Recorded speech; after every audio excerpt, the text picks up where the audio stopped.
This is Jess, Wes, and our daughter Izzy.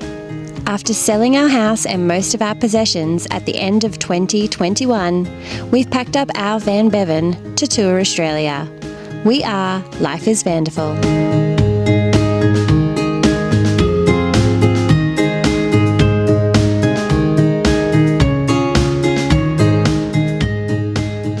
So we're in Darwin at the moment, and we've just spent a week here just doing a few bits and pieces and catching up with some friends who were working at the races at the V8 supercars. So those that don't know us, that's the industry where we met, Wes and I, and he's worked in that industry for, gosh, I don't know, like 30 years or something, forever, he's saying. So yeah, lots of good friends to catch up with, which was fun. And we were also hanging around so that we could have a place to meet up with the grandparents to have a belated birthday celebration for Iggy. And very happy to say that Grandma and Grandpa arrived early this morning, and we have just picked Nana up from the airport. So now we're ready to show them the sights of Darwin, and we thought at the same time we would show everyone else at home too.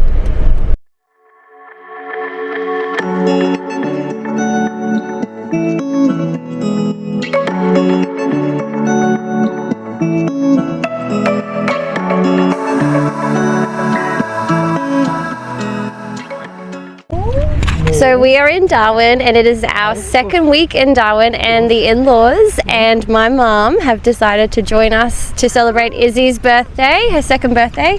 And obviously this is where I get all my brilliance from, and this is where Wes gets his poor eyesight from. So we've just been up to the Foreshore cafe restaurant, which is a really lovely cafe right on the water. Had a nice lunch, and now we're about to head down to the waterfront and show these guys the beautiful setup down there. Left it out. Which bit? All of it, no.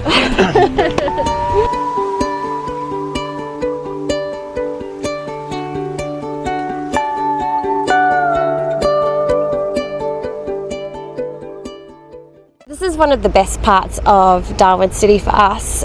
Literally the CBD is a short walk away, and you come down here to Darwin Waterfront, and out here you've got Stokes Bay Wharf, so it's a great little walk you can do around there. A whole bunch of eateries, and they've got some massive deck chairs and things set up, like they could seat 3 people, and at the moment a giant Ferris wheel, and a lot of history as well, so you can go there to see a plaque and read up about the Darwin bombings. And then just down to my left is the sort of sea pool, I guess you would say. So it's like a natural pool inlet that they've built in where kids can go swimming, and there's also a wave pool right next door to that. So I think that one's $8 per person. And then encircling all of that are a bunch of fabulous restaurants that you can check out.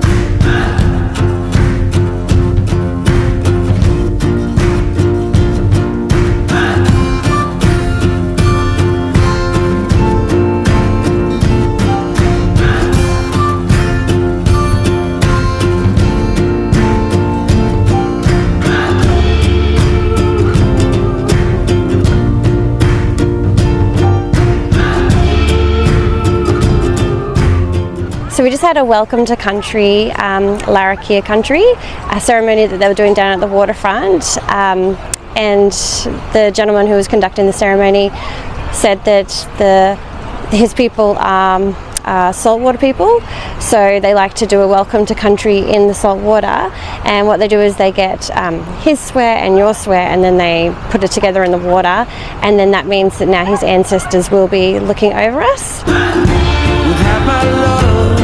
For the ocean, I would be long gone by now. I guess my love is for the next day we took our parents to Adelaide River Cruises Jumping Croc Tour, which is an hour out of Darwin on the way to Kakadu, just past Humpty Doo. Hey, that rhymes.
What have I learned today? My daughter is a pain in the butt. No, I didn't learn that today. I always knew she was a pain in the butt. Yes, we went on a beautiful jumping crocodile cruise. They love chicken and they love, what do you call them, those big cows? Buffalo? Buffaloes. They love buffalo legs. So she took us on a tour of the jumping crocodiles. Coming from Africa, I've seen quite a few crocodiles in the Zambezi River, but let me assure you, the ones I saw today in the Northern Territory were the biggest crocodiles I have ever seen in my life. Grandpa, what did you think of the jumping cruise today? That's not fair. It was fantastic, absolutely fantastic. Wes is editing our Catherine video. What did you learn today, Wesley? So it's really, really fun to go on a cruise with your family. No, it was good. It was good. It was good. What did I learn today? I learnt that it was just as good as the first time that I went there. So I went there 2 years ago with work, when I was up here for work, and it was just as good the second time. Brutus is still alive, which is good to see, the big croc, and still super impressive, 6 meters long, and jumping out the water, and hopefully got some good shots on the camera, and it was really good. And just the sound of their jaws popping when they snap at the chicken was super impressive. And apparently they have 3,500 psi force, pounds of force, not psi, pounds of force when they snap their jaws. That's the most of any animal out there. So don't want to fall in the river. So I learned that there are 2,000 crocodiles at least in the Adelaide River, which runs 200 kilometres long. And they range from teeny tiny. We saw one that was a year old and was only about 30 centimetres to the 95-year-old Brutus, which everyone's talking about, who was 6 metres long and has no teeth. And that's how they tell how old they are, because they have, I think, 44 cycles of teeth, and once they all run out, they get an indication of just how old they are. The sound of the jaws snapping, even without teeth, was so impressive. This big hollowing sort of noise, a bit like that. Definitely worthwhile doing. It was $50 per person, whereas a lot of the other tours are $150 to $200. And I honestly don't think any of the other tours could have improved on what we saw. It was an hour long. Our guide Captain Dylan, was very knowledgeable. It was just such an impressive day out, and just a nice day on the river even. Pretty impressive stuff. And the only other way they can tell their age is if once the crocodiles are dead, they actually have rings. They can count the rings on their skeleton, like rings on a tree, telling them the age. He said you didn't want to do that while they're alive, though, because these guys are really fast, as we saw today. Hello, my darling. Yeah. Hello, my baby girl.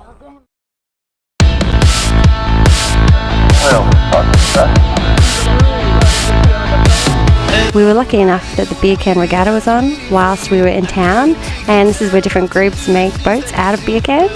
There was also things like tug of war, which we participated in, and thong throwing, the kind of thongs you find on your feet. It was a lot of fun for the whole family.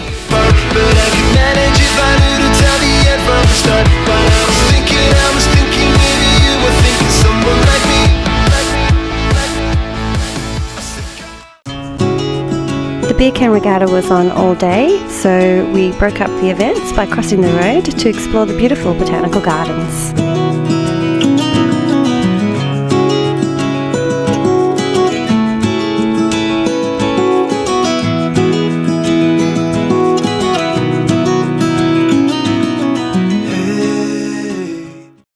We couldn't pass up going to Mindil markets for their amazing selection of food, arts and crafts, and their beautiful sunsets. Good morning. We are back at the Darwin Waterfront today, and while Izzy has gone with my mum and dad, her grandparents, to the wave pool, Jess and her mum have gone to the obstacle course, and they're going to have a battle royale to see who's going to be the quickest over the obstacle course. So we might head over there now and check out what they have to say. So who's going to win? Well, obviously me. So the rules are no taking the kids out. Yes. And what other rules? No other rules. No other rules? No. What did they say about that?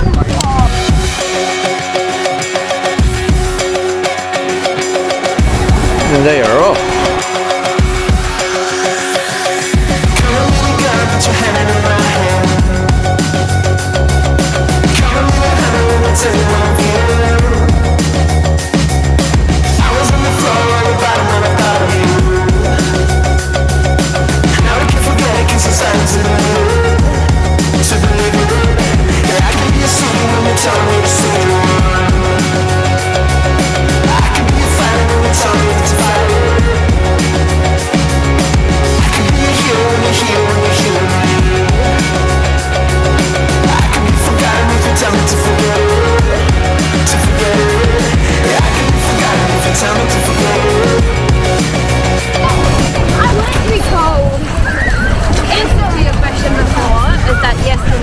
Does buy everybody a cocktail. I'm having a Mai Tai. It's really hard. Good job, everybody. Was it fun to watch? No. Oh.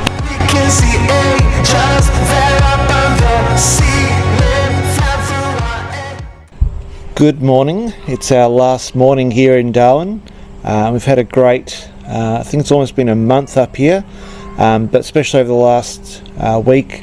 We've had my parents here and Jess's mum here, so great to have the grandparents here for Izzy and catch up with her after almost 5 months on the road at this point. So that's been fantastic. We had some great fun. We went to the Crocodile Tour, which was really cool. I think that was everyone's favourite. The beer can regatta on the beach, Mindil Beach, markets. We squeezed in a lot while we were here. We went to Litchfield Park again. We didn't record that because we've already done a tour of Litchfield on our own, just Jess, myself and Izzy. But that was fun again. And then went to Howard Springs Reserve, which is just close to where we're staying. Again, we didn't film it. Nothing huge, but it's a good place to come if you're in the area and you've got kids. It's got its own little rock pools that are sort of man-made, and a playground there, so it's good for the kids, barbecue, that type of thing. And we've been staying all together in this container home. But yeah, anyway, today we're going to hit the road and start heading south. We've got to head south down to Katherine before we can start going west to West Australia, which is our next destination. And we've stayed in Darwin, as I said, for a month, and we've really enjoyed our time here, but we want to get back on the road, and we can't wait to get to West Australia for our next part of the adventure.